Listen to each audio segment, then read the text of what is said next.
Patroli Cyber Direktorat Reserse Kriminal Khusus Polda Sumsel menangkap TA, tersangka pelecehan seksual anak.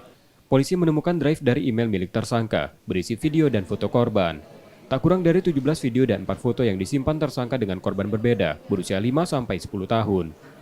Wadi Reskrimsus Polda Sumsel menerangkan, pelecehan seksual ini sudah dilakukan tersangka selama 1 tahun lebih, dengan mengiming-iming korban dengan uang dan top up dana game.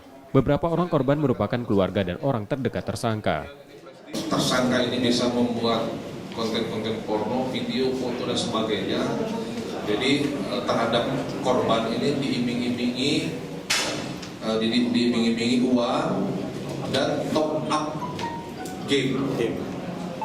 Top up game. Jadi diiming-imingi. Jadi kalau misalnya si korban ini menceritakan kepada orang tuanya atau kepada kawannya atau kepada orang lain, maka ancamannya adalah akan di stop top up gamenya dan tidak diberikan uang.